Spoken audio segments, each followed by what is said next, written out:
YCN, your local view on WVBK-CA, serving Manchester, Londonderry, Vermont, and South Charlestown, New Hampshire, and WVBQ-LP, serving Charlestown, New Hampshire, and Rockingham, Vermont. Coming up tonight on YCN, find out ways you can donate to help lighten the burden of families that were affected by the Newton, Connecticut tragedy.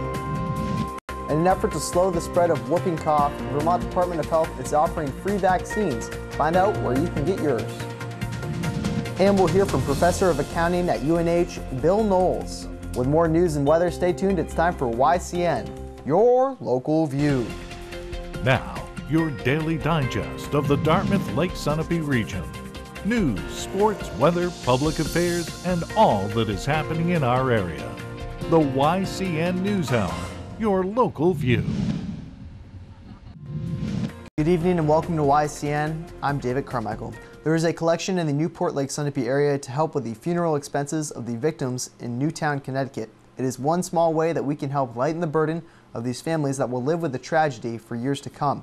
Father Peter Boucher of St. Patrick's Parish in Newport, New Hampshire, has agreed to see that the contributions get to the Catholic parish in Newtown, Connecticut, so that the money will be available for any in need, regardless of religious belief. If the money exceeds the need, the church will ask that it be used for some other need brought on by this tragedy. Make checks payable to St. Patrick's Parish so that they can be cashed and consolidated and bring to or mail to St. Patrick's Parish Office, 40 School Street, Newport, New Hampshire. Please note on the memo line that it's for Connecticut funeral expenses. Police suspect a man who drove his car into the side of a building at the Springfield Shopping Plaza on Sunday afternoon was under the influence of bath salts or some similar synthetic drug. Vincent Torcio of Springfield pleaded innocent to grossly negligent operation of a vehicle, leaving the scene of an accident with property damage and disorderly conduct during his arraignment at the criminal court in White River Junction this week. Torcio was released on several pretrial conditions, including a court order that he may not consume any substance labeled not for human consumption, which is the inscription that police said was written on the back of a foil packet with a skull and the brand name Mind Trip printed on it. Firefighters found it in the front seat of Torcio's destroyed car.